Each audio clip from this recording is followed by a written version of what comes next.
رات کو مشکل کشا تشریف لاتے ہیں، کمر ٹوٹی ہوئی ہے شاہ کی عباس کے غم میں، کمر ٹوٹی ہوئی ہے شاہ کی عباس کے غم میں، یہ ہمت ہے جوان فرزند کی میت اٹھاتے ہیں، یہ ہمت ہے جوان فرزند کی میت اٹھاتے ہیں، کہا رو کر یہ زینب نے مدد کو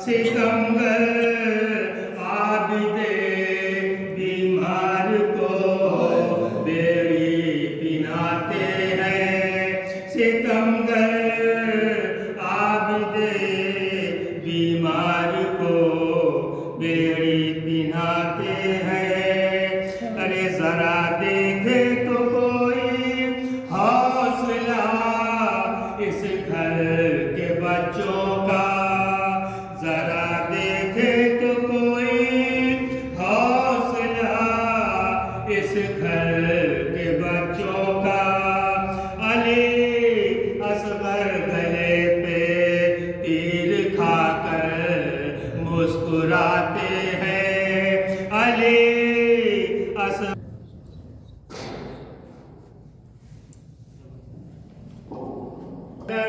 پھریرا علم میں ہوتا نگر پھریرا تو پھر جہاں میں ہوا نہ ہوتی، علم میں ہوتا نگر پھریرا تو پھر جہاں میں ہوا نہ ہوتی، اور قبول ہوتی دعائیں کیسے، قبول ہوتی دعائیں کیسے اگر حدیث کے ساتھ ہوتی، قبول ہوتی دعائیں کیسے اگر حدیث کے ساتھ ہوتی، نہ ملتا خون حسین اس میں، نہ ملتا خون حسین اس میں تو خاک ہوتی شفا نہ ہوتی، حسین اس میں تو خاک ہوتی شفا نہ ہوتی۔ آخری شعر، اور خدا کبھی نہ جہاں بناتا، خدا کبھی نہ جہاں بناتا جو خلقت فاطمہ نہ ہوتی، خدا کبھی نہ جہاں بناتا جو خلقت فاطمہ نہ ہوتی، جو سیدہ کی دعا نہ ہوتی نصیب میں کربلا نہ ہوتی۔ نعرہ سلوات۔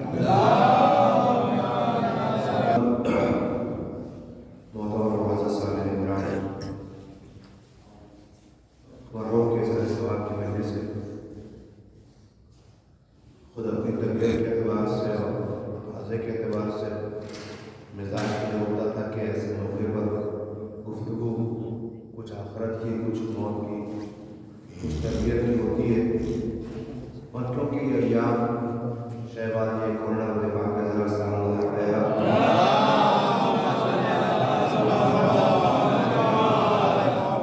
اس سے مخصوص ہے، لہذا اپنے مرحومین کو ایصال کے لیے بھی اگر ذکر سیدہ کو ذریعہ قرار دیا جائے تو بہرحال بہتر طریقہ ہوگا اور بہتر ثواب کا وسیلہ بن جائے گا، اور بہرحال یہ اس مرتبہ کوشش کر رہا ہوں جتنی مجلسیں ایام میں پڑھی جا رہی ہے کسی عنوان سے مختصر شہبازی زہرا کا ہوگا، کیونکہ احسان ہے شہزادہ کا، احسان ہے شہزادی کونین کا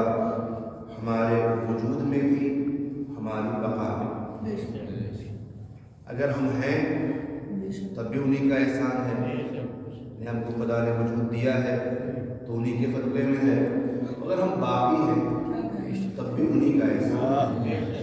تو جس کے صدقے میں بقا ہے اسے تو بہرحال نہیں بولنا چاہیے۔ بہت چھوٹی سی بات ہے، اگر کسی انسان کی جان خطرے میں پڑ جائے اور 1-2 بوتل خون سے زندگی ملنے والی ہو، جو انسان کو خون دے دے، زندگی بھر اس 2 بوتل خون کی وجہ سے حیات ملنے والا انسان اپنی حیات پر اس موسم کا احسان مند ہے، اس کا شکریہ ادا کرتا ہے کہ آپ کا احسان ہے، آپ کا شکریہ کہ آپ نے اپنا لہو دے کر میری جان بچائی۔ اگر انسانی تقاضا یہی ہے پھر انسانیت کو شہزادی کو رہنے کا شکریہ ادا کرنا چاہیے کہ ان کے رہنے کی وجہ سے کائنات سلامت ہے اور باقی ہے۔ سروات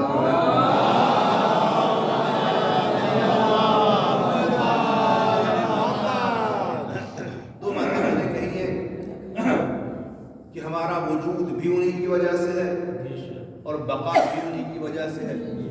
اسی پہ بات ختم ہو جائے گی انشاءاللہ۔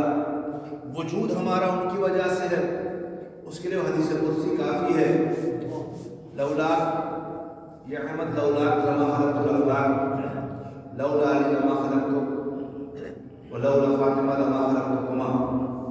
اے میرے حبیب اگر آپ نہ ہوتے تو زمین و آسمان نہ بناتا، اگر علی نہ ہوتے تو آپ کو خلق نہ کرتا، اگر فاطمہ نہ ہوتی تو آپ دونوں کو خلق نہ کرتا۔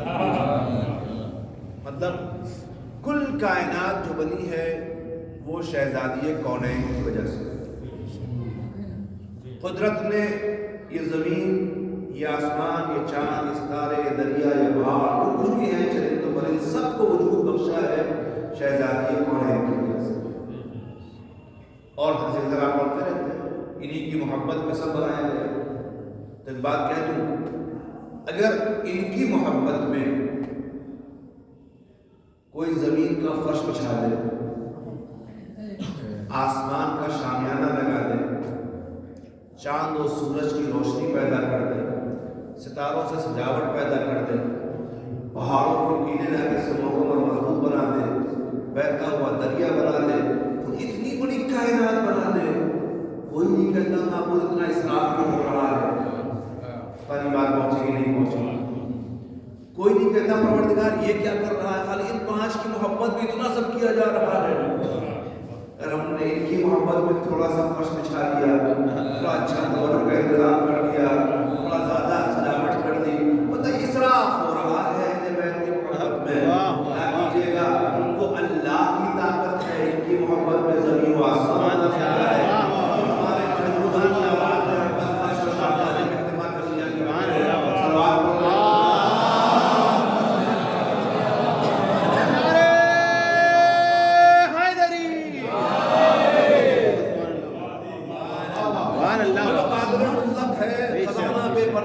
ہر شے پہ قادر ہے، جو چاہتا ہے کر سکتا ہے، اس نے پوری کائنات بنا دی، کوئی اسراف نہیں ہوا، صاف انہی کی محبت میں بنا رہا ہوں۔ تو ان کی محبت میں خالق نے کائنات بنا کے بتا دیا، ان کی محبت میں اسراف نہیں ہوتا، ہر آدمی اپنی اپنی قدرت کے اعتبار کرتا ہے۔ فیضان گرامی تو مقبول ہے، ان کی محبت میں سب اس نے بنا رکھا ہے، ہم بھی اسی کی محبت میں خلق کیے گئے، ورنہ ہمیں کو وجود دیتا۔ اور جب بات آئی ہے کہہ دوں سب بنایا ان کی محبت میں، قرآن کہتا ہے ہم نے سب کچھ انسان کے لیے مسخر کر دیا ہے، بنا کر کے سب چیزیں انسان کے لیے مسخر نے آسان کر دی، آپ کے قبضے میں دے دی ہے۔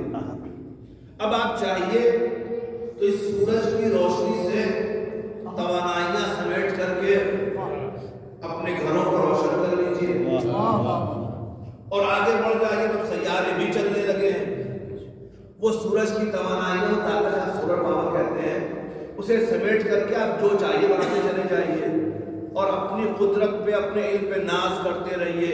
کیا کہنا صاحب، آج تو سائنس اس مرحلے پہ پہنچ گئی ہے کہ سورج کی شعاؤں کو جذب کر کے اس کے ذریعے طاقت اکٹھا کر کے گھروں کو روشن کر رہی ہے، زمین سے پانی نکال رہی ہے، گاڑیوں کو چلا رہی ہے۔ کہ کاش ذرا اس کی طرف پلٹ کے دیکھ لیتے جس کے اشارے سورج پلٹتا ہوا ہے۔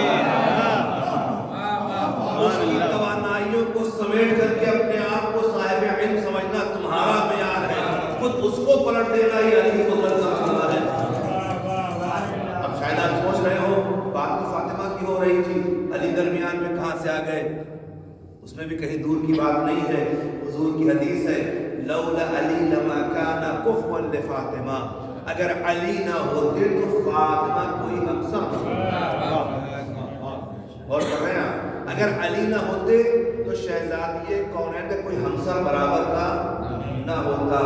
بات ایک اس ذات کی ہے جو گھر کی چار دیواری کے اندر ہے، جو مکمل حجاب میں ہے، جو مسلسل پردے میں ہے، پردے کا اس کا یہ اہتمام ہے، گر کبھی خدا کی توحید کو بچانے کے لیے بھی گھر سے باہر نکلنا پڑ جائے تو آگے نبوت کا حساب ہوگا، پیچھے امامت کا حساب ہوگا، نبوت اور امامت کے درمیان فاطمہ چل رہی ہوگی۔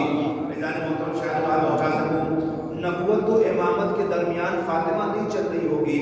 لوگ شک کرتے ہیں، سوچتے ہیں فاطمہ ہے کون؟ آسان فکروں میں کہہ دوں، نبوت اور امامت کے درمیان کی کڑی کا نام فاطمہ ہے۔ صلوات پڑھتے ہیں۔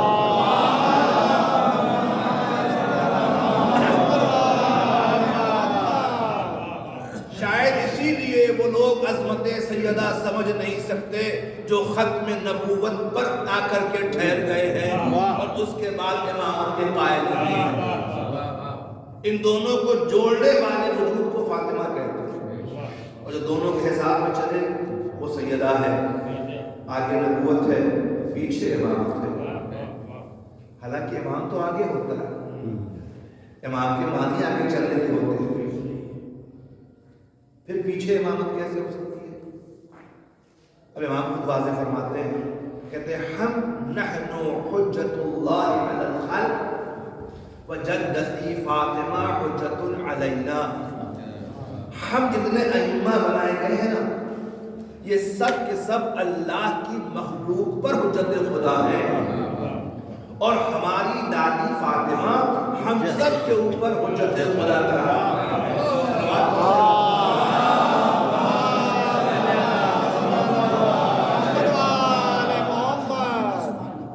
ائمہ کا رتبہ ہماری نگاہ میں جتنا بلند ہے، ہم جتنا اہمیت دیتے ہیں ائمہ علیہ السلام کو، خدا نے جو مقام ائمہ کو ہمارے اوپر دیا ہے وہی مقام رتبہ شہزادی کو تمام اماموں کے اوپر دیا گیا، اللہ علی کی ہمسری کے علاوہ۔ علی کی ہمسری ہے، باقی سب پہ اعلیٰ ہے۔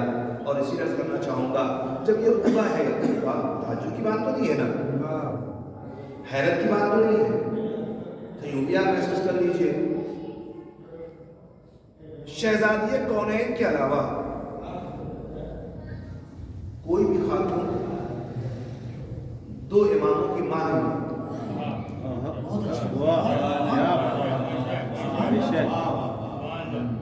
دو اماموں کی ماں ایک ساتھ کوئی ذات ہے تو شہزادی اور نعرہ لگا لیں، جس نے اپنی گود میں پال کر کے امت کو دو امام دیے فاطمہ۔ اذان محترم، دیکھیے میں بس یوں ہی چھوٹی باتیں آپ سامنے پیش کروں گا، اپنی من مجھے آنا ہے۔ یہ شہزادی کونین کا مرحلہ، یعنی حضور نے کیا فرمایا تھا جو میں نے حدیث پڑھی ہے کہ فاطمہ تو بذت منی، فاطمہ میرا جز ہے، میرا ٹکڑا ہے۔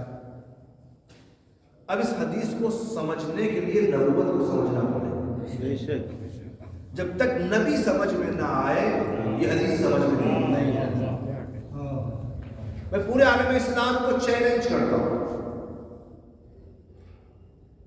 دعوت دیتا ہوں، جس نبی کا کلمہ پڑھ کر کے مسلمان بن کر ناز کرتے ہو، پہلے اس نبی کو سمجھو۔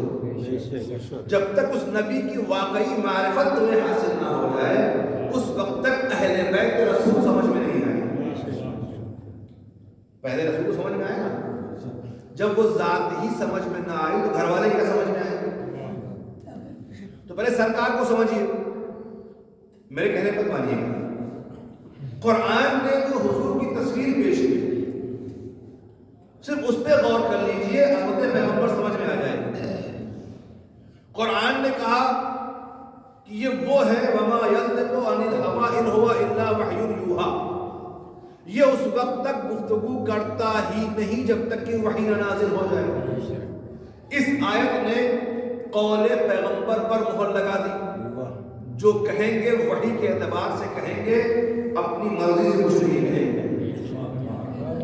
وَمَا رَمَيْتَ إِذْ رَمَيْتَ وَلَكِنَّ اللَّهَ رَمَى۔ جب حضور نے کنکریاں ماری، کہتے ہیں امین تم نے نہیں مارا جب مارا، بلکہ اللہ نے کنکریاں ماری۔ اس آیت نے سرکار کے فعل پہ مہر لگا دی کہ سرکار اپنی مرضی کچھ کرتے جب تک کہ اللہ کی طرف سے حکم نازل نہ ہو جائے۔ قول پر مہر ہے اللہ کی، فعل پر مہر ہے اللہ کی۔ تو اسی بات کو تو میں کہتا ہوں، حضور جو کہہ دے وہ حکم خدا، جو کرے وہ حکم خدا، کسی کو بلائے تو حکم خدا سے، کسی کو ہٹائے تو حکم خدا سے، اپنی مرضی سے بات کرتے نہیں۔ تمہیں اتنا کہنے کا حق تو ہے نا کہ حضور جو کہہ رہے ہیں پہلے حضور کو پہچانیے۔ اسی حضور کے بارے میں قرآن میں کہا گیا کہ ان کی آواز میں اپنی آواز بلند نہ کرو۔ یہ مقام ہے سرکار کا کہ اللہ کو یہ بھی گوارا نہیں ہے، کوئی کتنا ہی بڑا کیوں نہ ہو، ان سے زیادہ اونچی آواز میں بولے۔ توجہ ہے، حضور کی شان میں قرآن کے اندر ہر عابد کو حکم عبادت ہے، کتنی بھی کرتے جاؤ کم پڑ جاتی ہے، مگر جب سرکار مصلی پہ کھڑے ہو جائیں تو اللہ کہتا ہے راتوں میں اتنا مت جایا کرو کہ تمہارے پیروں میں ورم ہو جائے۔ یعنی خدا ان کی عبادت کے بعد ایک بات کہنا چاہوں گا، لوگ عبادت کر رہے ہیں کہ خدا راضی ہو جائے، یہ ایسے عابد ہیں کہ مصلی پہ کھڑے ہو جائیں تو اللہ کہتا ہے ہم نے قرآن اس لیے نہیں نازل کیا کہ آپ مشقتوں میں پڑ جائیں، آپ زحمتوں میں پڑ جائیں۔ اتنا مت جگیے، اتنا مت بندگی کریے کہ آپ کے پیر میں ورم پڑ جائے، پیروں میں سوجن آ جائے، جس کی عبادت کو دیکھ کر کے مالک کہتے کہ بس رہنے دو، بہت زیادہ ہو رہی ہے، کم کر لو، وہ سرکار کی بندگی ہے۔ پھر آگے بڑھنا چاہوں گا، بس ساری باتوں کو سمیٹتے ہوئے، حضور کی کیفیت یہ ہے کہ حضور کا سایہ زمین پر نہیں پڑتا۔ حضور کو اللہ نے نور سے بنایا، حالانکہ سب نہیں مانتے اس بات کو، اگر حضور کو نور کا مان لیں گے تو ہم جیسا نہیں کہہ پائیں گے۔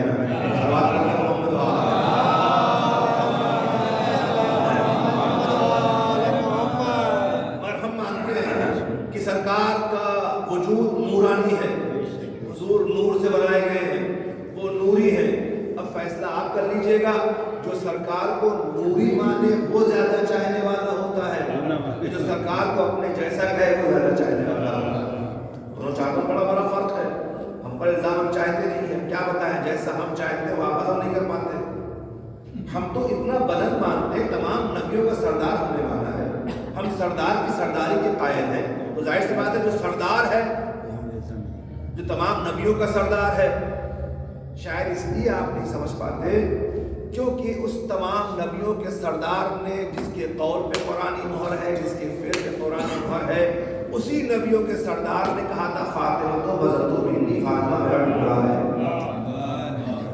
جب قول پہ مہر ہے تو بغیر حکم خدا کہہ نہیں سکتے، نبیوں کی سرداری ہے، جب نبیوں کے سردار کا جز ہو جائے گی شہزادی زہرا تو قول وہ ہو جائے گا جو مہر لگی ہے قرآن کی، اور جب بات فعل کی آئے گی تو تم نے منظر دیکھا ہے کہ وہی نبی ہے نماز کے بعد جا کر کے در سیدہ کو کہتا ہے السلام علیکم یا اہل بیت النبوہ، تو گیا فعل پیغمبر پہ جب مہر ختمی مرتبہ کہ اس عمل کے اوپر جب مہر الہی لگی ہوگی کہ جو کچھ کیا ہے وہ اللہ کہنے پر کیا ہے، تو اس کا معنی کیا ہو جائے گا کہ نماز کے بعد اہل بیت کو سلام کرنا حکم خدا سے نبی نے کیا ہے، جو نبی کو نبی مانے اس پہ ہمیشہ عمل کرتا رہے۔ صلوات پڑھ لیں محمد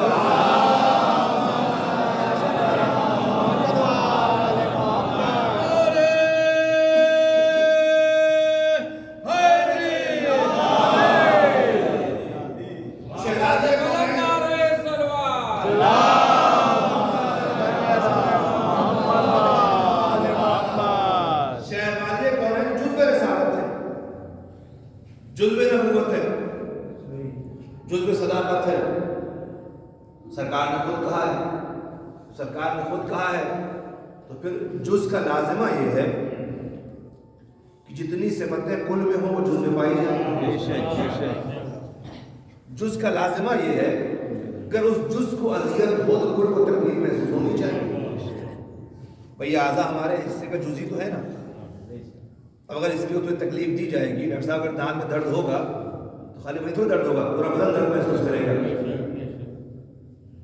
تو کسی ایک چھوٹے سے حصے میں بھی درد ہو تو پورا بدن درد محسوس کرتا ہے. شاید اسی لیے سرکار نے کہا تھا من آزاہا فقط آزادی، جس نے اسے اذیت پہنچائی اس نے مجھے اذیت پہنچائی. اگر اتنی سی بات عالم اسلام سمجھ گیا ہوتا، بخدا بڑے یقین سے ممبر سے کہہ رہا ہوں، اگر اتنی سی بات عالم اسلام سمجھ گیا ہوتا کہ بنت پیغمبر جزو پیغمبر ہے، جو تکلیف پہنچائے گا گویا نبی کو تکلیف پہنچا رہا ہے، تو شاید کسی میں جرأت نہ ہوتی کہ در سیدہ پہ آ کر کے تیز لہجے میں بات کر لیتا. باقی سب باتیں آپ چھوڑ دیجیے. اتنی سی بات اگر سمجھ گیا ہوتا، کسی میں جرأت نہیں تھی اس دروازے پہ جہاں آ کر کے نبی سلام کرتے ہو وہاں کوئی تیز لہجے میں بات کرے گا. جہاں قرآن کہتا ہے آواز بلند نہ کرو، وہاں بلند آواز گفتگو ہوگی قطعاً نہ ہوتی. مگر یہ بلند آواز سے تیز لہجے میں دھمکی بھرے انداز میں در سیدہ پہ گفتگو کرنے کا مطلب یہ تھا کہ نہ آپ کو نبی کی باتوں پر ایمان تھا، نہ قرآن کی آیتوں پر ایمان تھا. صلوات پڑھتے محمد.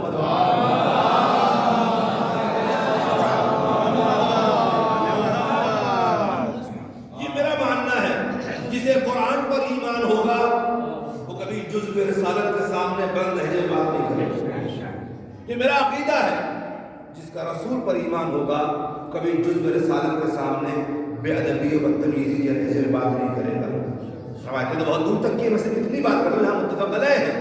اتنی جسارت بھی کرنا خلاف ایمان تھا، اتنی ہمت بھی کرنا خلاف عقیدہ تھا اگر آپ نے رسول کو رسول مانا ہوتا.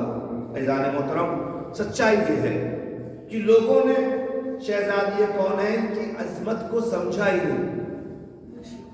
شاید اسی لیے بڑی کوششیں کی اس عظمت کے پہلو کو ختم کرنے کے لیے، اور نئے نئے حربے استعمال ہوئے، نئے نئے طریقے استعمال ہوئے. کبھی چاہ آپ نہیں، صرف آپ لوگ خالی ایک بیٹی کہتے ہیں، ایک تھوڑی 4-5 بیٹیاں تھیں. لیکن میں بالکل سیدھی سی بات کرنے کا عادی ہوں، مجھے کوئی اعتراض نہیں ہے آپ 4 کے قائل ہو جائیں، 14 کے قائل ہو جائیں، 400 مان لیجیے، مجھے کوئی شک و شبہ کوئی اعتراض ہی نہیں ہے. حضور کتنی بیٹیاں پال دیں کوئی مسئلہ نہیں ہے، بس اتنا تو مانیں گے نا فاطمہ تو بغت منی والی حدیث فقط فاطمہ ہی کی ہے. اور دکھا دیجیے بھائی، یہ آپ ہر کتاب میں پائیں گے. جب شہزادی فاطمہ آتی تھی حضور کھڑے ہو جاتے تھے. کسی اور کے لیے بتا دیجیے. ہم عزیزان محترم، اتنی سی بات نہیں ہے کہ اللہ راضی ہوتا ہے فاطمہ کے راضی ہونے سے.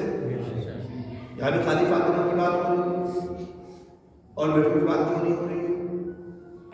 اگر ہم مان بھی لیں بہت زیادہ تو اتنا تو ماننا پڑے گا نا، ان سب کے درمیان بھی شہزادی کونین کی عظمت سب سے جدا تھی، رتبہ سب سے الگ تھا، مقام سب سے اعلیٰ تھا.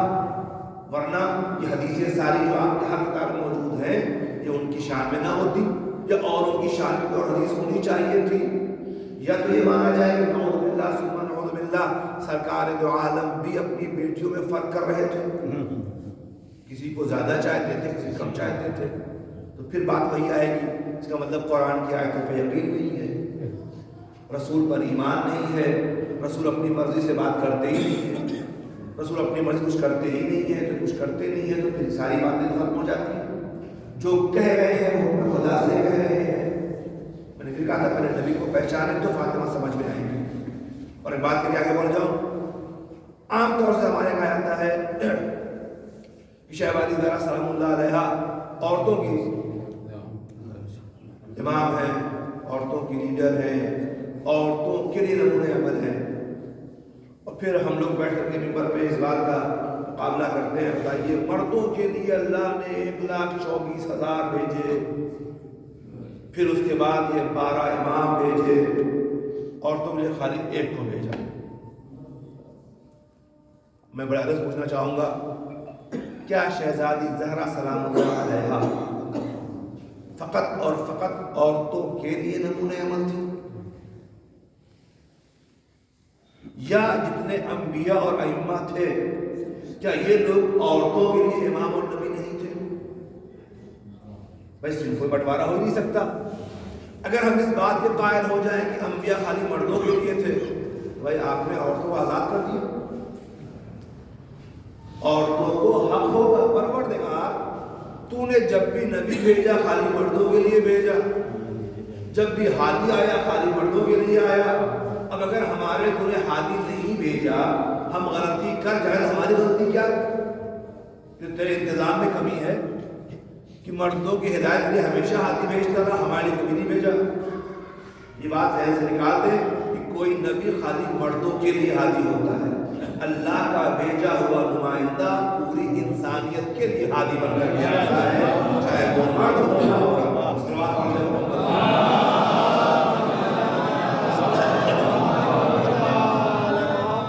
وہ سب کے لیے ہادی بن گیا ہے بھائی۔ اگر شہزادی کونین کی بات ہے کہ وہ خالی عورتوں کے لیے ہیں تو میں بھی اسے نہیں مانتا۔ اگر صرف عورتوں کے لیے ہوتی تو ہمارے زمانے کا امام جو آخری حجت ہے وہ یہ نہ کہتا کہ بنت پیغمبر میرے لیے نمونہ عمل ہے، لی اسوۃ حسنہ، امام آخر قول ہے کہ میری جدہ میرے لیے نمونہ عمل۔ تو ہمارے زمانے کے امام مردوں میں ہیں کہ نہیں؟ تو زمانے کے امام کے نمونہ عمل ہے۔ اب اس کی بہت سی صورتیں ہو سکتی ہیں، موقع نہیں ہے، بات کو سمیٹنا بھی ہے، مگر کس جہت سے اگر غور کیا جائے مگر بہت سی جہتیں ہو سکتی ہیں کہ جہاں امام کے لیے شہزادی آئیڈیل ہو جائے۔ اب اس کے لیے شہزادی کونین کی زندگی کا مطالعہ کرنا ہوگا، بنت پیغمبر کی حیات کو دیکھنا ہوگا۔ حیات کو دو حصوں میں تقسیم کر دیجئے، ایک حیات پیغمبر میں شہزادی کی زندگی، ایک حیات پیغمبر کے بعد شہزادی کی زندگی۔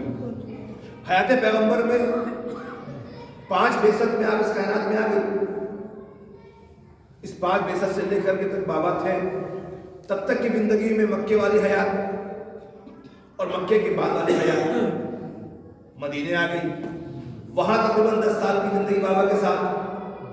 یہ پوری زندگی اگر آپ دیکھیے گا تو اتنا سمیٹ کہہ سکتا ہوں کہ شہزادی کونین اس پوری حیات میں ایک قوت اسلام بن کر کے رہی، سرکار دو عالم کے راہ تبلیغ میں ایک سپر بن کر کے رہی اور پیغام الہی کو لوگوں تک پہنچانے میں اپنے بابا کا بھرپور ساتھ دیا ہے، اور یہ بات زندگی تک رہی۔ اور جب سرکار دنیا سے چلے گئے تو سب سے پہلی ذمہ داری شہزادی کونین نے اپنے سر پہ لی ہے، وہ دفاع ولایت علی کی لی ہے، دفاع حق علی کی لی ہے۔ اسی لیے کہا کرتا ہوں ولایت مولا کائنات وہ عظیم ذمہ داری اور فریضہ ہمارے اوپر ہے کہ جس کی حفاظت شہزادی زہرا سلام اللہ علیہا نے اپنی ٹوٹی پسلیوں کے ساتھ کی ہے، اور قیامت تک آنے والے ہر غلام علی کو پیغام دیا ہے، جان چلی جائے تو پرواہ نہ کرنا، دفاع ولایت میں اپنے آپ کو سامنے رکھنا، کبھی قدم پیچھے نہیں ہٹنا چاہیے، ولو اس کی کتنی زحمتیں برداشت کرنی پڑے۔ عزیزان گرامی، اس دفاع ولایت کے لیے یعنی حق علی کے دفاع کے لیے، اس منصب کی حفاظت کے لیے شہزادی کونین کا لوگوں کے پاس جانا، انہیں غدیر یاد دلانا، اعلان غدیر کی یاد دہانی کرانا، یہ سارے مسئلے بعد حیات پیغمبر۔ توجہ چاہتا ہوں، شاید کسی کے ذہن میں سوال پیدا ہو جائے یہ تو اپنے شوہر کو منصب دلانے والی بات تھی، لہذا محنت ہو رہی تھی۔ بڑے ادب سے آپ سے پوچھنا چاہتا ہوں، کیا مولا علی کی امامت تخت کی محتاج تھی؟ کیا ولایت علی کسی کرسی یا منصب کی محتاج تھی جسے قدرت نے ہر شے پہ ولایت دے رکھی ہو؟ میں نے ابھی عرض کیا جس کے اشارے سے سورج بھی اپنی جگہ چھوڑتا ہوا نظر آتا ہو۔ اگر نصارہ نجران کی زبان میں کہوں کہ ان کے اشارے سے پہاڑ بھی جگہ چھوڑتا ہوا نظر آئے، تو جنہیں اتنے اختیارات ہیں کہ پہاڑ سے کہیں پہاڑ ہٹ جائے، درخت کہیں درخت چلا جائے، چاند تقسیم ہو جائے، ستارہ دروازے پہ چلا ہے، انہیں تخت چاہیے، انہیں عہدہ چاہیے۔ میرا محترم مسئلہ تخت اور عہدے کا نہیں تھا، کاش آپ سمجھ پائیں۔ شہزادی کونین کی ساری زحمتیں اس لیے تھی کہ جس دین مقدس کو میرے بابا نے اتنی زحمتیں اٹھا کر کے اس لائق بنایا ہے کہ تمہیں حیوانی زندگی سے نکال کر کے انسانوں کی طرح جینا سکھا دیا ہے، اب میرے بابا کے بعد کسی ایسے کے ہاتھ میں باغ ڈور نہ چلی جائے جس کی وجہ سے انسانیت پھر پستی میں چلی جائے۔ کوئی ایسا ذمہ دار آ جائے جو انسان کو کمال عطا کرتا چلا جائے، کہ کارواں آگے بڑھتا رہے، ترقی ملتی رہے۔ شہزادی اس لیے زحمتیں اٹھا رہی تھی تاکہ اس راستے پہ چلنے والے باکمال بن جائیں۔ مجھے جملہ کہنے دیجئے، اب اگر آج لوگ پوری دنیا کے اندر مسلمانوں کی پستی کا رونا رو رہے ہیں تو اس کی وجہ صرف اتنی سی ہے کہ بعد پیغمبر قیادت اس کے ہاتھ میں نہ آئی جو دنیا کو بلند کر سکتا تھا۔ اب جو لوگ بھی ذمہ دار ہیں ان سے ذرا پوچھئے آخر کیوں علی جیسے اعلیٰ انسان سے ہمیں دور رکھا گیا؟ صلوات پڑھیں محمد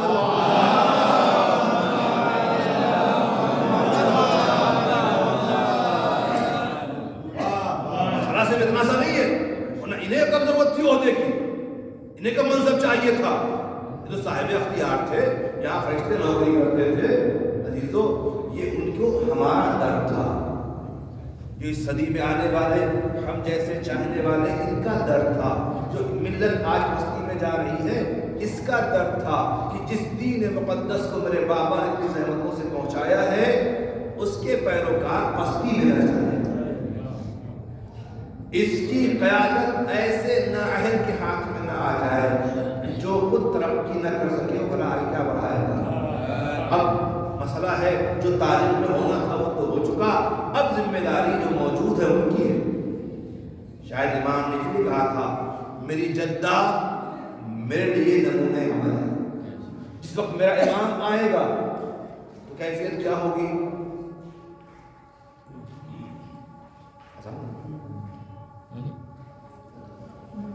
کیا ہوگی اس وقت؟ آپ کو دیکھیں کتنے حصوں میں تقسیم ہو چکے ہیں، کتنے حصوں میں بڑھ چکے ہیں، کس کس طریقے سے ہمیں جدا کیا جا رہا ہے، کس آئیڈیل کو اپنایا جائے جس کی وجہ سے پھر یہ بکھرا ہوا شیرازہ متحد ہو جائے۔ شاید امام کہنا چاہتے ہیں اس بگڑے ہوئے سماج میں پھر جب اسے متحد کرنا پسند ہوگا تو میری نگاہ میں میری جدہ فاطمہ نمونہ عمل بن جائے، ان کی سیرت پہ عمل کرتے ہوئے اس بکھرے ہوئے معاشرے کو سمیٹنے کا کام امام وقت کریں۔ اور یقین جانیے میں اسی لیے کہتا ہوں کہ یہ مجلس شہبازی کے حوالے سے کر کے آپ حضرات یقیناً جہاں شہزادی کونین کی خوشنودی حاصل کر رہے ہیں وہیں زمانے کے امام کی بھی رضا خوشنودی حاصل کرنے کا ذریعہ فراہم کرنا۔ مگر یہ بات بھی ذہن میں رکھیے گا، یہ مجلسیں فقط مجلسوں کی حد تک نہ رہ جائیں، فقط بیان کی منزل تک نہ رہ جائیں، فقط سنانے کی منزل تک نہ رہ جائیں۔ اور آپ غور کر کے دیکھیے تو صحیح، یہ جو زحمت اٹھائی جا رہی تھی تاکہ حق محفوظ رہ جائے، اہل حق کو اس کا حق مل جائے، کم سے کم اسی بات پہ عمل کر لیا جائے کہ اتنے پراشوب دور میں بھی شہزادی کونین نے حق کا دفاع کیا ہے۔ تو اگر ہمیں ایام عزائے شہزادی زہرا سلام اللہ علیہ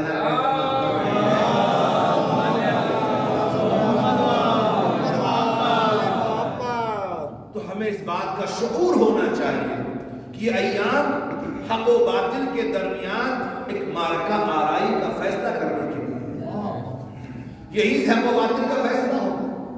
ان ایام سے باطل کے مقابل کھڑے ہونے کی جرأت سمیٹنی ہے۔ ہمیں اس بات کا بہرحال درس حاصل کر لینا چاہیے کہ جن حالات میں بنت پیغمبر نے باطل کے مقابلے میں اپنے آپ کو پیش کیا اتنے ناسازگار حالات ہمارے تو نہیں ہیں۔ وہاں حکومت کا مقابلہ کرنا تھا، وہاں شاہی کا مقابلہ کرنا تھا۔ مقابلے میں جانے کے لیے شہزادی تنہا ہے، پہلو شکستہ ہے، باپ نہیں ہے، شوہر بابا کی وصیت کے مطابق وصیت کی زنجیروں میں جکڑا ہوا ہے۔ مولا علی ہیں مگر وصیت پیغمبر نے ہاتھوں کو باندھ رکھا، علی سب سے کام لینا ہے، میرے بعد بہت سے مسائل ہیں، ورنہ کس میں جرأت تھی جو علی کا مقابلہ کر سکتا۔ اکثر اسی بات کو لوگ بہانہ بنا لیتے ہیں، کیا الٹی فیدی آپ لوگ پڑھتے رہتے ہیں، بھلا علی کے گلے میں کوئی پھندا ڈال سکتا ہے؟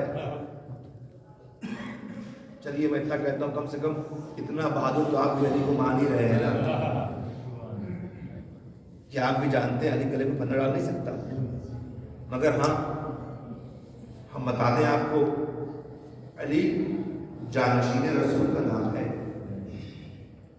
علی اطاعت رسول کے مرحلے کو بخوبی جانتے ہیں، مولا علی کو معرفت پیغمبر ہے، مولا علی جانتے ہیں اگر حکم رسول ہے کہ علی صبر کرنا، یقین جانیے کتنا سخت مرحلہ ہے، کتنا سخت امتحان ہے مولا علی کے لیے،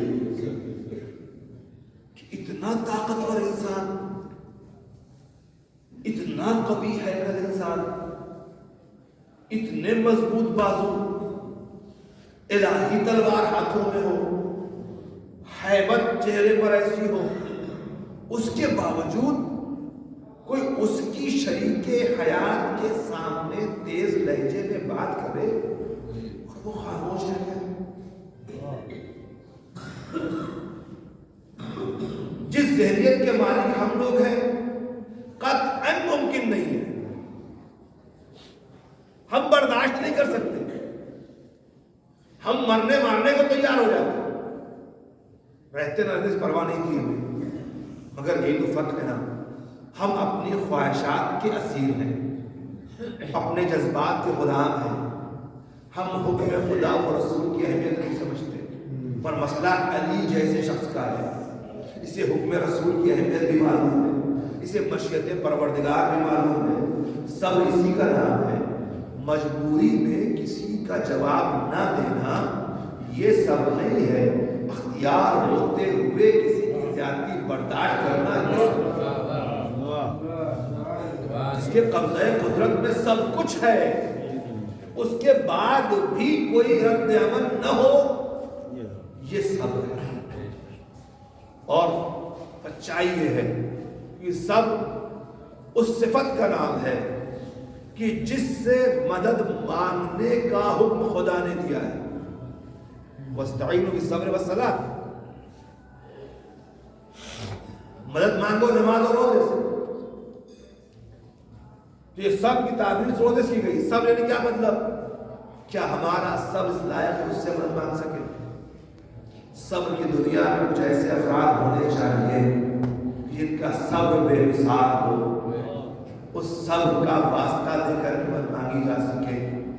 ایک صبر کی منزل قرآن نے وہ بھی پیش کی ہے، جہاں باپ نے کہا بیٹا ہمیں حکم ہو رہا ہے کہ تمہیں ذبح کرنا، کہا بیٹے نے بابا آپ کو کیجئے جو آپ کو کیا گیا ہے، انشاءاللہ مجھے صبر کرنے والوں کو پائے۔ یعنی یہاں بھی صبر کرنے والوں کی فہرست پہلے سے ہے۔ بس محترم اور یہ سب کی منزل تھی مولا علی۔ دوسری بات یہ ہوگی صاحب کہ آپ کو اتنا سب پڑھتے ہیں ایسے دروازے پہ ہو گیا، بھلا کیسے ممکن ہے کہ مدینے کے لوگ خاموش رہ جائیں؟ آشمان رسول سے مدینہ بھرا پڑا ہوا ہے، کیسے ہو سکتا ہے؟ میں کہوں یقیناً آج کے دور کے مسلمان کی غیرت کے اعتبار سے اگر میں یہ بتانا ممکن نہیں۔ کیوں؟ جہاں تک میں جانتا ہوں، اگر کسی مسجد کے امام صاحب کے دروازے پر بھی کوئی پہنچ کے بدتمیزی کر دے تو آج مسلمان برداشت نہیں کرے، اس سے لڑ جائے گا۔ تمہاری اتنی ہمت کیسے ہوئی تم ہمارے مولوی صاحب گھر تک پہنچ گئے؟ مگر آج کے مسلمان کی غیرت کا تقاضا نہیں، مجھے نہیں پتا اس دور کے مسلمان کی کیفیت کیا تھی، مگر بات کیا ہے، کیسے ممکن ہے خاموش رہ جائے لوگ؟ میں ان سے کہنا چاہوں گا تب بھی چھوڑو، کیسے لوگ خاموش رہے، تب نہ تم تھے نہ ہم تھے، آج کی بتاؤ، آج کے مدینے میں بقیع کے اندر روزے توڑے نہیں توڑے گئے، توڑے گئے، ایک عبادت گاہ ٹوٹی ہمارے ملک میں، پورا ملک چل اٹھا، وہی مدینے میں معصوم قبروں کے اوپر سے سائے ہٹا دیے گئے، کہاں ہے مسلمان آج کیوں چپ ہے؟ آج سکوت کیوں ہے؟ آج تو ماشاءاللہ بہت سی حکومتیں آپ کے پاس ہیں، آپ کے پاس فوج ہے، اسلحے ہے، طاقت ہے، خزانہ ہے، دنیا میں پھیلے ہوئے کروڑوں کی تعداد میں مسلمان ہیں، چپ کیوں ہے؟ کوئی بولتا کیوں نہیں؟ ہم سے نہ پوچھو لوگ چپ کیوں تھے، آج کی چپی کیوں ہے یہ بتاؤ، آج خاموشی کیوں ہے؟ جاتے ہو مدینے، زیارت کرنے حضور کی، ذرا ان عاشقان رسالت سے پوچھو، گر قبر پیغمبر سے جڑی ہوئی زری پہ ہاتھ بھی رکھ دے تو تازیانے پڑھتے ہیں۔ مسلمان چپ کیوں ہے؟ کیوں خاموش ہے آپ؟ اتنی ترقی پانے کے بعد چپ ہو اور اس دن کی خاموشی پہ اعتراض کرو، اتنی تعداد بڑھ جانے کے بعد چپ بیٹھے ہو تو کہتے ہو اس دن لوگ بڑا چپ کیسے رہ سکتے ہیں؟ آج بتاؤ، آج چپی کس بات کی؟ صرف ایک لوگ، کچھ لوگ ہیں جو بولتے ہیں، ہمارے علاوہ کون بولتا ہے؟ کیوں خاموش ہے؟ کیا آپ کو رسول سے محبت نہیں ہے؟ کیا جزو رسالت سے عقیدت نہیں ہے؟ ہمارے اس وطن میں جہاں ہماری حکومت نہیں ہے، یہاں جو ہم نے مزاریں خود بنا رکھی ہیں اپنے اپنے ولیوں کی، اس کی ہمت ہے جا کے توڑنے کا؟ پھر یہ کیوں توڑی گئی ہے؟ اس توڑنے پہ خاموشی کیوں ہے؟ کیوں نہیں پوری دنیا کا مسلمان مل کر کے احتجاج کرتا کہ ہم یہ برداشت نہیں کریں گے، جزو نبوت کا مزار ٹوٹا ہو ہم سے برداشت نہیں ہوگا؟ اگر جس دن پوری دنیا کا مسلمان بیدار ہو کر کے احتجاج کرے گا، انشاءاللہ ہمارا روزہ تعمیر ہو جائے گا۔ پھر خاموشی کس بات کی ہے؟ کس بات میں ڈر آپ کو ہے؟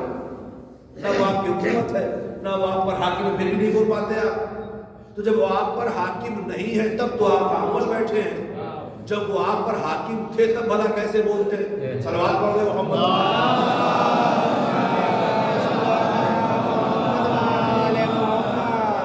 یہ بہانے لوگ چپ کیسے رہ سکتے ہیں؟ کل آج کی دیکھیے، آج کی اسی مدینے میں بقیع اجلا ہے، اسی مدینے میں ایک مسجد ہے، جو لوگ گئے شاید دیکھا ہو، مسجد علی۔ یہاں مسجدوں میں ذرا سی گستاخی ہو جائے تو آپ حیران میں آ جاتے ہیں۔ اسی مدینے میں امام علی کے نام سے منصوب مسجد ہے، دروازے بند ہیں، کوڑے پڑے ہوئے ہیں، گندگیاں پڑی ہوئی ہیں، سڑکیں دھلی جاتی، مسجد صاف نہیں ہوتی۔ دیکھیے میں بتا رہا ہوں کیا وہ جو مسجد کی بات کرتے رہتے ہیں، سب کو مسجد میں لے آؤ، مسجد میں لے آؤ، مسجد میں لے آؤ، انہیں وہ مسجد کیوں نہیں دکھائی دیتی؟ وہ بھی تو مسجد ہے نا، اللہ کے نام پہ بنی ہے، کیونکہ علی کے نام سے منسوب ہو گئی تو نہ وہاں صفائی ہوگی، نہ اس میں کوئی نماز پڑھ سکتا ہے، نہ اس میں کوئی جا سکتا ہے، وہاں تالا بند کر دیا۔ تو اتنی صدی کے بعد مسلمان ایسی غفلت میں سو رہا ہے، آپ اس کے بولنے کی امید کرتے جبکہ وہ ہم پر حاکم نہیں، پھر بھی ہم خاموش ہیں۔ تو یہ وجہ یہ بہانہ سے نہیں، اب لوگ چپ نہیں رہ سکتے، لوگ آج تک چپ بیٹھے ہوئے ہیں۔ جب خواہش پرستی انسان کے اوپر غالب آ جاتی ہے، حب دنیا غلبہ کر لیتی ہے اور مال کی محبت دلوں میں پیدا ہو جاتی ہے، پھر حق بولنے کی جرأت نہیں رہ جاتی، سچ کہنے کی ہمت نہیں پیدا ہوتی، چاہے کسی سری کی بات ہو۔ آج بھی ہمارے معاشرے میں یہی تو ہوتا ہے کہ حق بولنے کی ہمت سب کے اندر نہیں ہوتی۔ ہمیں ڈر لگتا ہے اگر میں کہہ دوں صاحب کہ آپ کا طریقہ زندگی غلط ہے، سلوات پڑھ دیں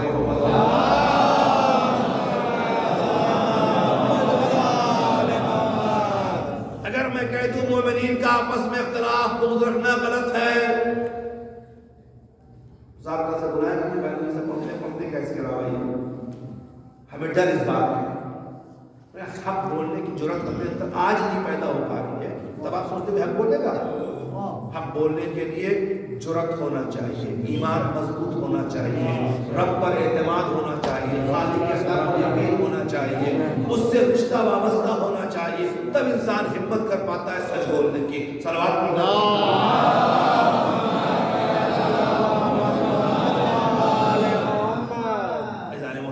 تو مسئلہ ہے شہزادی کونین کی زندگی اس عالم میں اگر آپ محسوس کریں بعد پیغمبر اسلام وہ مسائل و آلام میں گزری ہے کہ خود آپ کہنا پڑا صبح علیہ مسائل اللہ۔ دیکھیے ایک بات کو ذہن میں رکھیے گا، شعراء سے معاملت کے ساتھ ہمارے شاعروں کی شاعری میں تخیلات زیادہ ہو سکتے ہیں، کسی حد تک جا سکتے ہیں، مگر اگر معصومہ کہہ رہی ہے تو وہاں غلو نہیں ہوگا، وہاں حد سے زیادہ کا بیان نہیں۔ شہبازی کہتی ہے کہ مجھ پر وہ مسائل ڈھائے گئے اگر وہ دن پہ پڑھتے تو رات میں تبدیل ہو جاتا۔ آپ غور کر رہے ہیں؟ مرثیہ شہبازی کس بیوی کا مرثیہ ہے؟ جسے رحمت للعالمین نے اپنی رحمتوں بھری گود میں بنا، کیا کہا؟ دن رات میں تبدیل ہو جاتا، یعنی کیفیت بدل جاتی، دن دن نہ رہ جاتا، روشنی روشنی نہ رہ جاتی، اندھیروں میں تبدیل ہو جاتی۔ اتنے مسائل ملتے ہیں۔ اب ایک مصیبت تذکرہ کہاں تک کیا جائے گا؟ زندگی کتنے دن کی زندگی ہے شہزادی کی بعد پیغمبر اسلام؟ زیادہ سے زیادہ 95 دن، جو روایتیں ہمارے یہاں یعنی 3 جماعت ثانی والے اعتبار سے، ورنہ پہلے والی تھی اس کے بعد سے 75 دن ہوتے ہیں، 75 سے 95 دن زندگی رہی ہے باپ کے بعد، اور اسی اتنے دن کے اندر امت نے کتنے مسائب ڈھائے ہیں، کتنی مصیبتیں ڈھائی ہیں، کس کے اوپر؟ اس جزء رسالت کی۔ عجب فکرے ہیں، عجب فکرے ہیں، حیرت کا مقام ہے۔ روایتیں پڑھیے حیرت سے آگے کھلی کھلی رہ جاتی ہیں، ایسا کیسے ہوا؟ جنہیں لوگوں نے خلیفہ دوم بنا دیا وہ آئے تھے شہزادی کے دروازے پر اور ان کے جملے ہیں، اے بنت پیغمبر، میری نظر میں آپ کے بابا سب سے زیادہ محبوب ہے پورے روئے زمین کے اوپر، اور بابا کے بعد آپ میرے لیے زیادہ محبوب ہیں پوری کائنات میں، مگر اگر ان لوگ گھر سے نہ نکالے، گھر کے اندر آپ کے ہیں، میں گھر میں جڑا ہوں۔ مطلب کیا ہوا؟ یہ محبتوں جو اعلان فرما رہے ہیں آپ، یہ ساری محبتیں ایک طرف، اور وہ چاہت کہ لوگ اگر کے بیعت کر لیں وہ ایک طرف۔ اگر بیعت نہ ہو تو گھر جلا دیا جائے گا، محبت کی پرواہ نہیں کی جائے گی۔ یہ بات بلند آواز سے کہی گئی، اس کا اعتراف بھی لوگوں نے کیا کہ ہاں یہ لہجے تھے، یہ باتیں کی تھی، یہ کہا تھا، کتابوں میں لکھا بھی گیا ہے۔ اس کا مطلب کیا ہوا جائے گا؟ حیرت تو یہی ہے نا کہ محبت کا دعویٰ بھی ہے، ساتھ میں منصب کی چاہت بھی۔ ایک بات ہو جاتا ہے تو یہ روش جو آپ کے سامنے آئی، دعوی محبت اور چاہتے منصب، اور منصب کو پانے کے لیے محبت قربان کرنے کا حوصلہ، یہ روش کہاں پہ چل رہی ہے؟ یہ سیرت کس کی ہے؟ یہ کردار کس کا ہے؟ ہم اگر ایسے کردار سے برات کرتے ہیں تو ہمیں بھی اپنی زندگی میں محبت کو مقدم رکھنا چاہیے۔ محبت اہل بیت پر کوئی اور شے غالب نہ آنے پائے، اس کی ہمیں ہمیشہ سعی کرنی چاہیے۔ نہ اپنی خواہشات غالب آ پائے، نہ اپنی انا غالب آنے پائے، نہ اپنا وجود غالب آنے پائے، نہ اپنی چاہتے غالب آنے پائے۔ صرف محبت اہل بیت ہو، اس سے بڑھ کے کوئی شے نہیں، تب تو ہماری روش اہل بیت کے چاہنے والوں کی کہلائے گی۔ اگر ہم نے بھی یہ طریقہ بنا لیا صاحب، محبت تو ہے امام سے، اور کیا کریں، پیسہ بھی تو کمانا ہے نا، محبت تو ہے اہل بیت سے، اور کیا کریں، پراپرٹی بھی تو بنانی ہے نا، تو بات وہی ہے۔ باقی آپ سمجھ لیجئے گا، محبت تو ہے ہمیں آپ سے، اور کیا کریں، اگر بیعت نہ کی تو گھر جلا دوں۔ یہ لہجہ ہے۔ اب شہبازی کونین نے اس ظلم سے بچنے کے لیے کہہ دوں، یا شاید دنیا کے سامنے ظالم کا اور قبیح چہرہ لانے کے لیے کہہ دوں کہ شہباز نے دیا، دیکھو اس گھر میں حسن و حسین بھی رہتے ہیں۔ مطلب سمجھے آپ کہ اگر دنیا اس تاریخ کو لکھے گی تو لکھنا پڑے گا کہ حسن و حسین کا حوالہ دیا گیا، یہ لوگ گھر میں ہیں، تاکہ یہ آنے والا جو اپنے چہرے پر ابھی تک محبت کی نقاب ڈالے ہوئے ہے، وہ نقاب اور تار تار ہو جائے، وہ نقاب چہرے سے ہٹ جائے۔ جب کہا کہ حسن و حسین بھی گھر میں ہیں، جواب کیا ہے، وَلَوْ كَانَ، اگرچہ کہ حسن و حسین گھر میں ہوں۔ جب پھر مرحلہ یہاں تک پہنچ جائے گا کہ علی گھر میں ہے تب بھی گھر جل جائے گا، حسن و حسین گھر میں ہے تب بھی گھر جل جائے گا، خود جزو رسالت گھر میں ہے تب بھی گھر جل جائے گا، پھر محبت کہاں رہ گئی؟ پھر کس محبت کی بات کرتے ہیں؟ عزیزان گرامی، یہ تاریخ انسانیت اور تاریخ اسلام کا وہ سیاہ ترین لمحہ تھا جب کائنات در سیدہ پہ حملہ آور تھی اور اطراف کے لوگ خاموش بیٹھے ہوئے تھے، سب کی زبانیں بند تھیں۔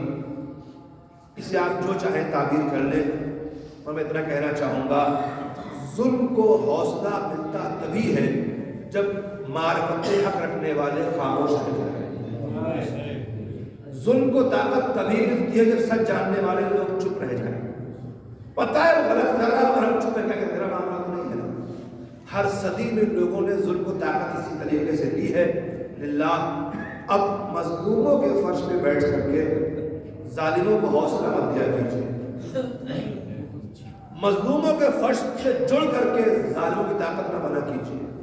اگر مظلوموں سے وابستہ ہے تو مظلوموں کے لیے حوصلہ بنیے، بولیے ظلم کے خلاف جس حد تک بول سکتے ہیں، آواز بلند کیجیے، زبانیں کھولیے، حق کو حق کہنے کی جرت پیدا کیجیے، باطل کو باطل کہنے کی طاقت پیدا کیجیے، چاہے خود اپنے خلاف مسئلہ کیوں نہ ہو، خود اپنے خلاف بات کو پھر بھی حق بولیے۔ اگر ہم شہزادی کونین کا تذکرہ کر کے، اور یہ بات بڑے اعلان سے حق مانگنے کے لیے گئی تھی، حق کا مطالبہ کرنے گئی تھی، حق کا فیصلہ ہونا تھا، یہ باتیں پڑھتے رہے اور خود ہی باطل کی حمایت کرتے رہے، تو معاف کیجیے گا کہ ہم نے کچھ سیکھا نہیں، پھر حاصل نہیں کیا، پھر تو بس خالی ہاں جیسے 2 مہینے 8 دن غم حسین میں روتے چلے آئے، ویسے ہی تقریباً 30 دن 20 دن شہبازی کے نام پہ رو لیں گے، مسئلہ ختم ہو جائے گا، اسے اپنے اپنے گھروں کو چلے جائیں گے۔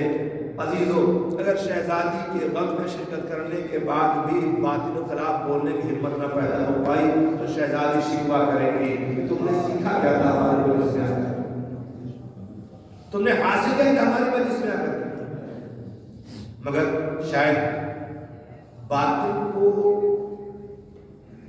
دیکھتے رہنا، اس کے متعلق سنتے رہنا، اس کی مذمت میں واہ واہ کرتے رہنا ہمارا مزاج بن چکا ہے۔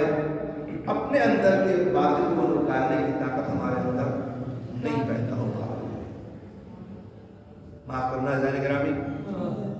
بات کہاں سے چلی تھی اور کہاں تک پہنچ گئی؟ شہزادی کونین سلام اللہ علیہ کا تذکرہ ہے، بی بی زہرا کو نبی کریم نے اپنا جز کہا ہے، اور بس آخری بات کہ شہزادی اپنے بابا کے بعد اپنے حق کا مطالبہ کرنے آئی۔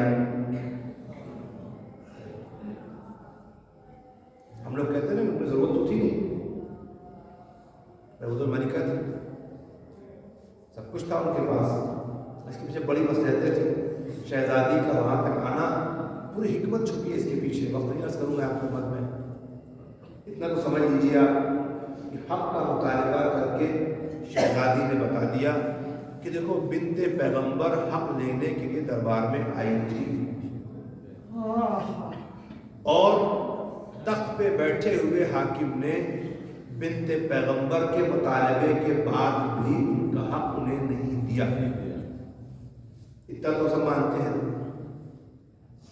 اب اگر ذرا سا، میں نے کہا تھا، اگر ذرا سا نبی کو ہم مانتے ہیں اور نبی کو اس طرح مانتے ہیں جیسا تعارف قرآن نے پیش کیا ہے، تو مجھے کہنے دیجئے اسی نبی نے کہا فاطمہ میرا جز ہے، اسی نبی نے کہا فاطمہ صدیقہ ہے، اسی نبی کے موجودگی میں اللہ نے طہارت کا اعلان کیا ہے، پھر اس کا مطلب ہے اگر وہ اپنی زبان سے کہتے کہ یہ میرا حق ہے تو مسلمان ہونے کے ناطے ان کی کہیں بات کو مان لینا چاہیے تھا۔ ان کی بات کو نہ ماننا کہیں نہ کہیں اس بات کا ثبوت اور پیغام آپ نے دے دیا کہ ہم صدیقہ کو صدیقہ نہیں مانتے، نبی کئی باتوں پر یقین نہیں رکھتے، نبی ٹھیک ہے عظمت بیان کر گئے پر ہمارے نگاہ میں یہ عام لوگوں کی طرح سے بالکل ہے، اور جب آپ نے بنت پیغمبر کو عام مرحلے میں پہنچا دیا، یقین جانیے پھر حق ہے شہزادی کا وہ تم سے ناراض چلی جائے، اور جس سے وہ ناراض چلی گئی اسے دنیا راضی نہیں کر سکتی، جس سے وہ ناراض چلی گئی پھر اس سے خدا ناراض ہوتا ہے، جب خدا ناراض ہوتا ہے بندے لاکھ دعا کرے، جب تک شہزادی راضی نہ ہوگی اللہ راضی نہ ہوگا۔ آخری بات ختم کر دی گفتگو میں، یہ باتیں سب پڑھتے ہیں، سب سنتے ہیں، مجھے پتہ ہے تھوڑا انداز بدلا ہوتا تو آپ کی آوازیں بلند ہوتی، مگر میں اپنے انداز سے مجبور ہوں۔ شہزادی اگر راضی نہ ہوگی تو خدا راضی نہیں ہوگا، ہم لاکھ دعا کرتے ہیں۔ یہ بات فقط ایک دو افراد تک منحصر نہیں ہے، قیامت تک ہر وہ انسان جو شہزادی کو ناراض کرے گا تو سمجھ دو خدا کو راضی نہیں کر سکتا۔ اب کیونکہ وقت میں نے وعدہ لے لیا آپ کا، اگر ہمارے کسی عمل سے شہزادی ناراض ہو جائے، ہمارے کسی فیل سے ناراض ہو جائے تو پھر ہم لاکھ بیٹھ کر کے ممبر پہ دعا کرتے ہیں پروردگار اس کی مغفرت فرما، یہ دعا رہ جائے گی، وہاں تک قبول نہیں ہوگی، بنت پیغمبر ناراض ہوگی۔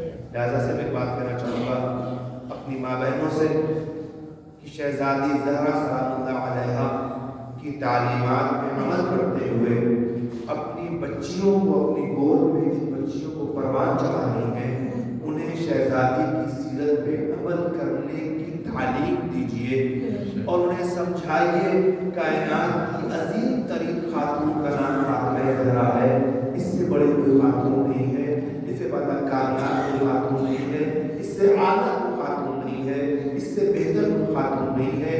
اگر تمہیں کسی خاتون کو اپنا آئیڈیل رول ماڈل بنانا ہے تو شہزادی زہرا کو بناؤ، ان کے راستے پہ چلو، یہاں بھی کامیاب ہوگی، وہاں کامیابی نصیب ہوگی۔ اور یاد رکھیں بس ختم کر کے گفتگو، باتیں کر لینا بہت آسان ہے، سن کر کے واہ واہ کر لینا بہت آسان ہے، اور بگڑے ہوئے سماج میں اپنے بچوں کے لیے اسلامی فضا تیار کرنا تھوڑا مشکل سا مرحلہ ہے، اپنے بچوں کے لیے دینی ماحول آمادہ کرنا تھوڑا مشکل مرحلہ ہے۔ یقین جانیے اس مشکل دور میں اگر کوئی مشکل کشائی کر سکتا ہے تو شہزادی زہرا کا واسطہ دے کر کے رب سے دعا کیجیے پروردگار اس بیوی کا واسطہ جس نے ایسے بگڑے ہوئے سماج میں خاتون کی عظمت کو آشکار کیا ہے، ہمیں توفیق دے دے کہ ہم اپنے گھر کا ماحول ویسا بنا دیں جو شہزادی کو پسند آ جائے۔ اپنے بچوں کی ایسی تربیت کر دیں ان کا عمل بیوی زہرا کو پسند آ جائے. ہم اپنی قوم کو اس راستے پہ لاگو قرار دیں جن کا ہر عمل شہزادی کی رضا کے لیے ہو, شہزادی کو خوش کرنے کے لیے ہو. ورنہ انہوں نے جو ظلم کیا, ہم جو ظلم کرتے ہیں وہ زیادہ ہو جاتا ہے. اپنوں کا دیا ہوا درد جلدی نہیں بھلایا جاتا. آپ محسوس کر پائیں, بات کہہ کے ختم کر دو گفتگو. ہم آج تک کسی بات میں تو رو رہے ہیں نا کہ دستور دین محمد کی تھا اگر کوئی یتیم ہو جائے تو اس کے سر پہ دست شفقت پھیرا جائے.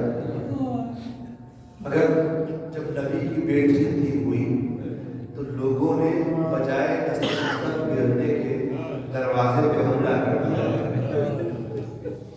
گھر میں آگ روشن کر دی, دروازے کو جلا دیا. نہیں سوگوارو, روایتی یہاں تک ہیں جب دروازہ ظالموں نے زور سے جلتا ہوا دروازے پہ حملہ کیا, جلتا ہوا دروازہ بیوی کے پہلو پہ آ کے گرا اور اس میں کیل تھی. بنت پیغمبر سخت اتاق نہ کی غشی سی تاری ہوئی. اس نے ایک فقرہ کہا, یا فضا ہو فضیلی, اے فضا مجھے سہارا دو, میرا محسن شہید ہو گئے. جزاکم اللہ خیر جزا. اس بیٹی کو نبی نے محمد سے پالا تھا, بعد پیغمبر کی بیٹی پہ حملہ ہوا, محسن شہید ہو گئے. فضا نے سہارا دیا, جیسے غش سے فاقہ ہوا, اپنا درد بھول گئی. یعنی این ابر حسن, علی کہاں ہے؟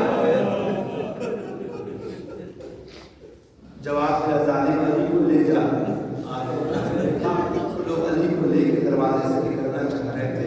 بی بی نے اپنا ہاتھ بڑھا کے علی کی ابا میں علی کو جانے نہیں دوں گی. اللہ اکبر, میں کیا کروں؟ علماء نے بیان شہزادی نے ابا کا نام محمد تھا. میں علی کو ظالم نے ایک ایسی ضرب ہاتھ شہزادی کے پاس سے آواز چھوٹی. علماء کہتے ہیں اس کو ضرب اتنی شدید تھی اس کے بعد شہزادی کا ہاتھ اٹھ گیا. یہ سوگوارو, اللہ تو ایسا شہزادی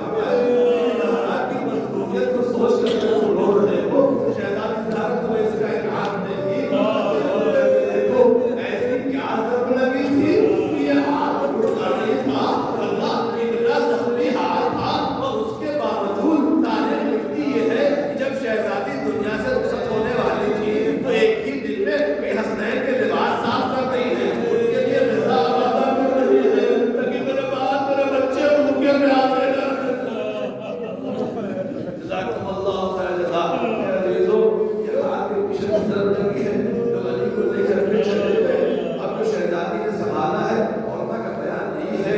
شہزادی کو آواز دی, علی کو چھوڑ دو ورنہ میں اپنے سر سے رضا کو ہٹائے دیتی ہوں. ابھی رضا ہٹی نہیں ہے, ابھی بال بکھرے نہیں ہیں, صرف ایک مرتبہ جملہ کہنا تھا. روایت کرتی ہے مسجد نبوی کی دیواریں بلند ہونے لگی.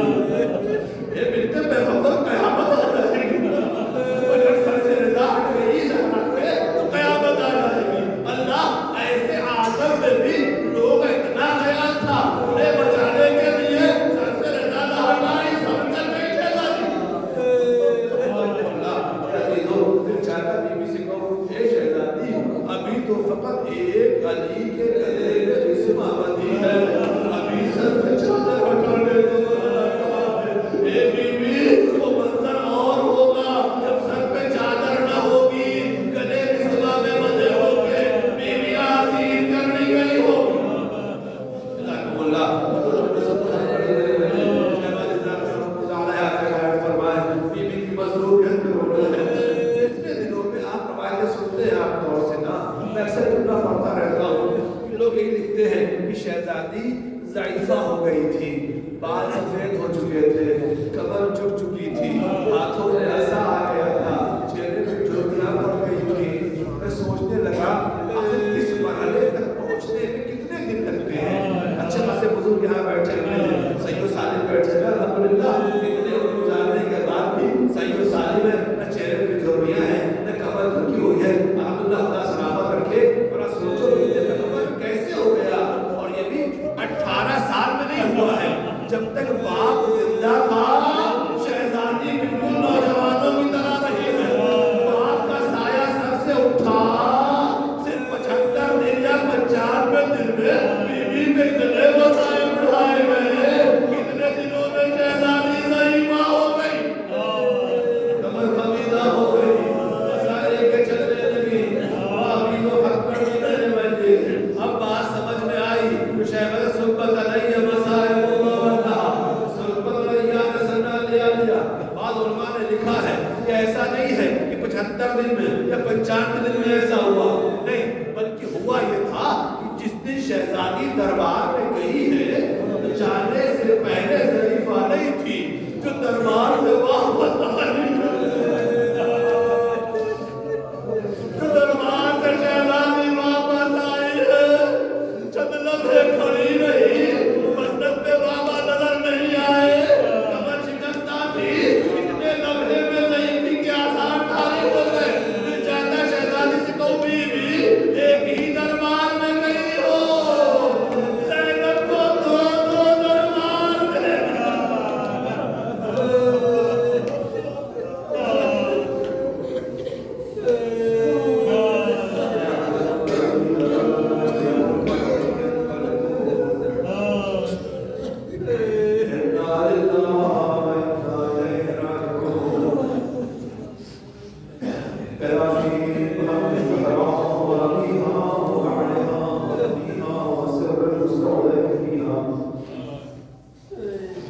بارك الله